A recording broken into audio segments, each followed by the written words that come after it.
सुरेंद्र राजपूत पूरे कानून को तो असंवैधानिक नहीं बताया, कुछ धाराओं को बताया, उसमें भी अभी राज्य सरकार का कानून बनाते हैं। तो ये अभी जो थोड़ी खुशियां मनाई जा रही हैं वो पता लगे कि नहीं बदला तो कुछ भी नहीं, सब जस का तस है। संदीप भाई, जब बुआ के मुंह होगी तब तो उसको चाचा कहोगे ना। आज तो खुशियां मना लेने दो, मेरी बात को समझो आप। ये भारतीय जनता पार्टी वाले बड़े चक्रम लोग हैं। ये ना कहते फिसल गए तो कहन हर हर गंगे, हर की पैड़ी पे नहाने की जगह नहा नहीं रहे थे, लेकिन वहीं फिसल गए, किसी ने धक्का दे दिया, कहन हर हर गंगे हर हर गंगे। यही वाजपेयी जी थे। सारी की सारी हमने, आपने और इन्होंने, वाजपेयी जी ने बड़ी बहसें करी।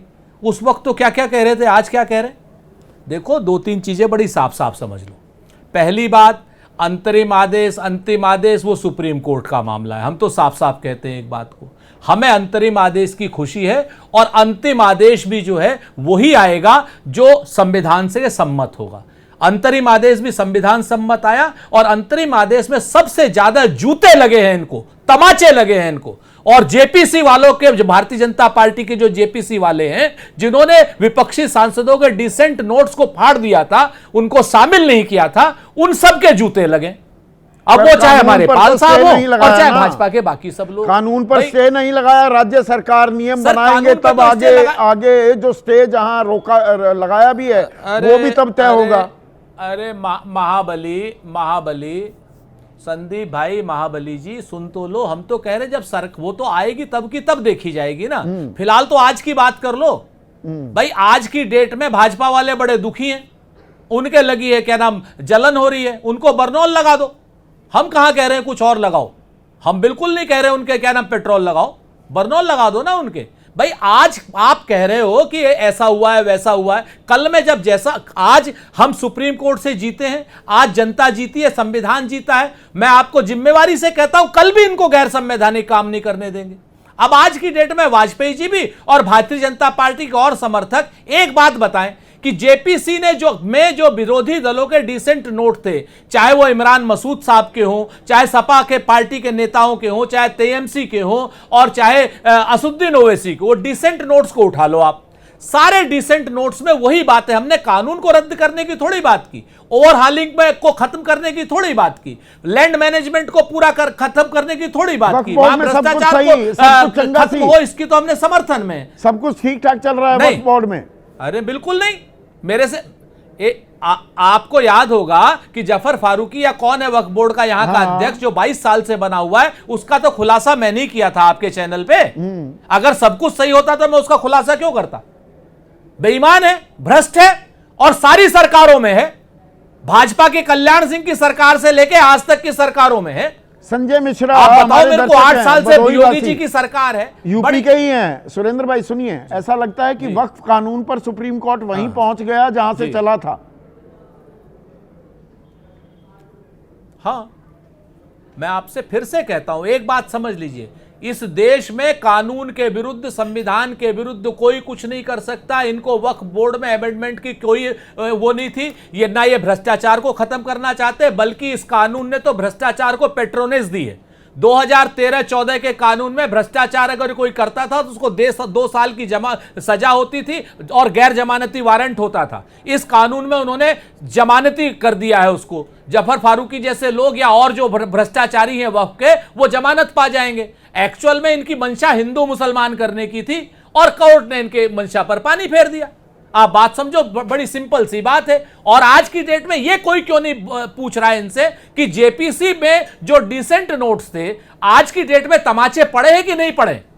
गाल पे तमाचे पड़े हैं भारतीय जनता पार्टी वालों के, क्योंकि सारे डिसेंट नोट्स जो हैं वही सुप्रीम कोर्ट ने एक-एक करके धाराएं वही करी, तो चाहे वो तीनों चीजें। यही सवाल है रोहित, आपके लिए भी। एक सेकंड रोहित अग्रवाल, तो विपक्ष जो बात कह रहा था, जो सवाल उठा रहा था और जो डिसेंट नोट्स भी दिए जा रहे थे जेपीसी में, जिसे दरकिनार कर दिया गया, वो संलग्न भी नहीं किए गए थे पहले, तो उन्हीं पर अहम फैसला देते हुए अंतरिम ही सही सुप्रीम कोर्ट दिख रहा है।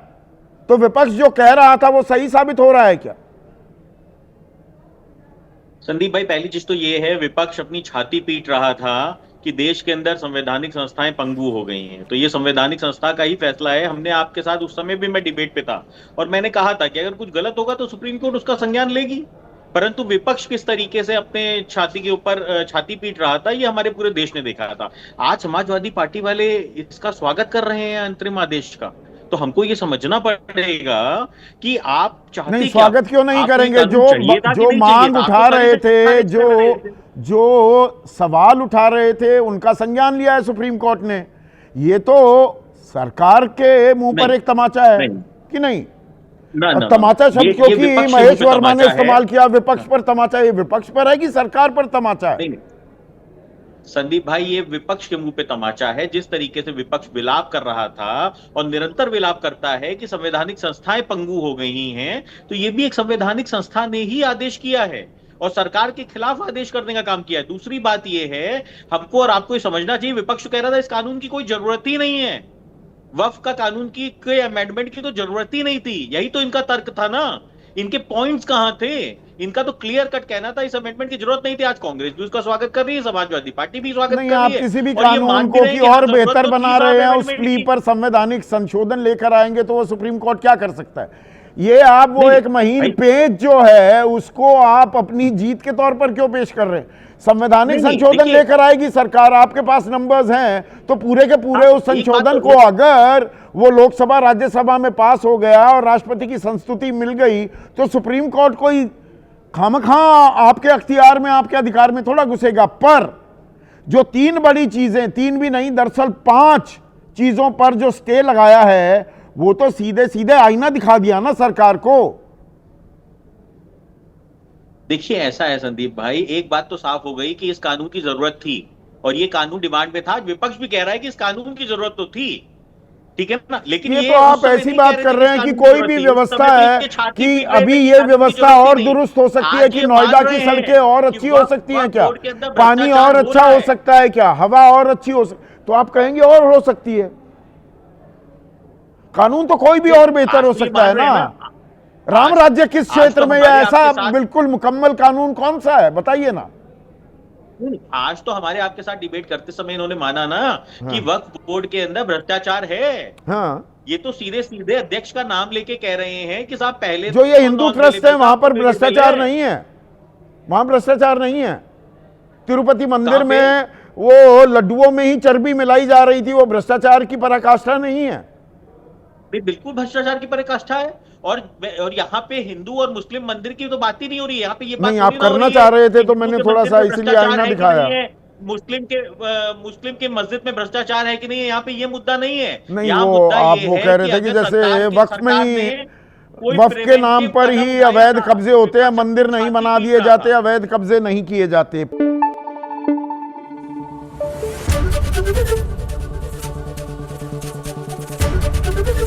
एबीपी न्यूज आपको रखे आगे।